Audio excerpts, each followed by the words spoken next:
Is when you say, I want to go be a Navy SEAL, and you say, okay, I'm gonna lose 106 pounds in less than 3 fucking months. The dream was the one thing I thought about, and the dream was now gone.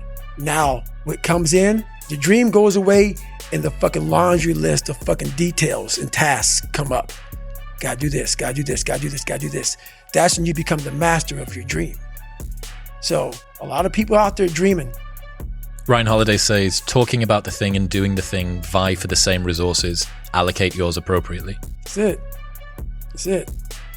That's the way it works as well. That's the way that the brain works. You can actually get these kicks of dopamine by telling your friends about, I'm going to be a Navy SEAL. I'm going to start my training next week. It's going to be great. I'm going to feel like this. It feels good.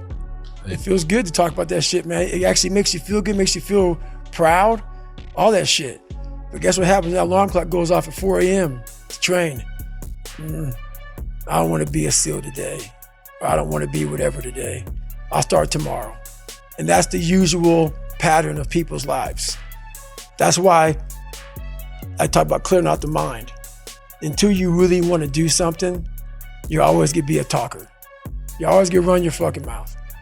So again, with the audio version of this book, you've done podcasts in between each chapter where you're recapping what's just happened. And this time you brought guests, one of which was your mother. Right. And you spend a 35-minute conversation sitting down with her and talking about the experiences that she had with your father and reflecting on that. Right. A lot of stuff you'd elected to leave out of the first book. So that means there's been a journey that you've gone through to get to the stage where both you and her and collaboratively you felt okay sharing that publicly. Right. Like, what's that process like? Because your mum didn't ask for this. I mean, you kind of also did. You put a book out there because you thought it was useful, and now millions and millions of people know about you. But you know, the gravity field of your notoriety is starting to bring other people in as well. So what was the journey of getting to that stage like? Well, it wasn't so much me. I had already laid out, you know, a lot of shit about me that was, you know, pretty embarrassing and can't hurt me. So for her, that actually helped her out. She said, wow, if you have the courage to go out there and tell people all your shit, you know. And so that process was, it took about 4 years of me working with my mom because, you know, she was very damaged by what she went through. And so was I. But I knew no one was coming to save me, so I had to go ahead and fix my shit. And she kind of lived in a different place. But when I wrote Can't Hurt Me, it started waking her up. That, hey man, why do you care? Why do you care so much what people think about you, what you went through? Why are you putting so much on other people and what they may say about you? Like, there's some stuff I talk about, you know, that is pretty embarrassing for some people. But she got to a point in her life where she was able to, you know, stop caring, because we all have our shit. No one, like people, it's so funny to me. There'll be people who are out here commentating about people who are fucking up out here. Famous people who are fucking up. And I don't know how they're able to do that when I guarantee while your skeletons are not being out there, if I were to open up your fucking door, motherfucker, how are you doing that? So I know that about everybody. Like, people love to talk shit about somebody and keep themselves out of it. And so we went through that journey together. And so it allowed her to come out and say, yeah, fuck it. You know, I'm a big person who, I want to give people the confidence to walk in a room of 1 million people and none of them like you, and you just like say, fuck you, I'm good. And walk out with you by yourself. And you helped your mum do that as well. And now she can look at everybody and say, yeah, I fucking married a motherfucker that choked a woman to death. I was in a bad place. I'm good with that.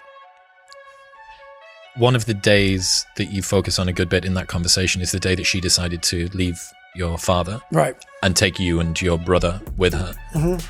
Was there anything that you learned about upon reflection where both of your experiences opened up a new realization to you? That was a hard time for her and for me also. I was ready to leave a long time ago. I was just waiting for her to get the courage to finally leave him. And I don't think anything from that really I think that's where the damage really began. I think for her, when she left, her fight went away. And it's kind of like when you run 100 miles. When you sit down, your body can then say, it's exactly what I was thinking. I'm done. It's exactly what I was thinking. The second she left, that the mind said, oh my God, like we can be human. It's like PTSD. Yes, we can be human and we're not fighting anymore. And it just swarmed.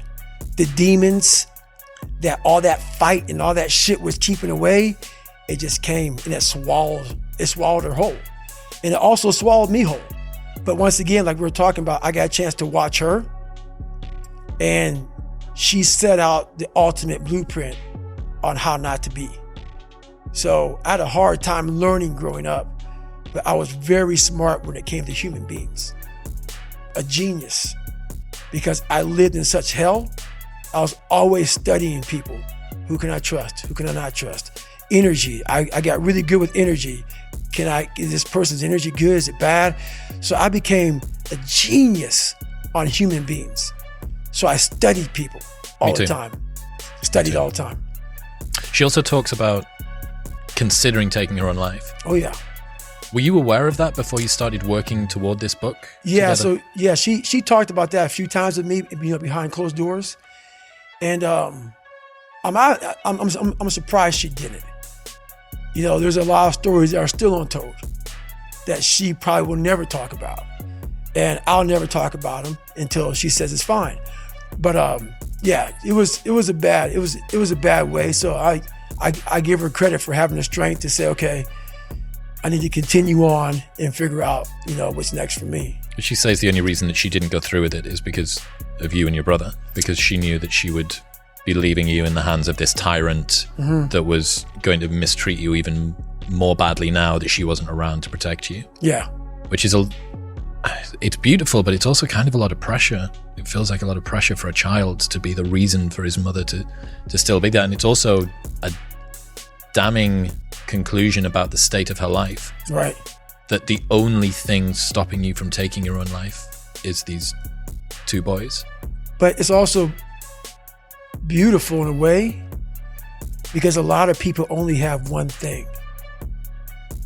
You don't need a lot of things. Sometimes only thing that kept me with that one step forward was one thing. And so that one thing can get you to two things, to three things, to four things.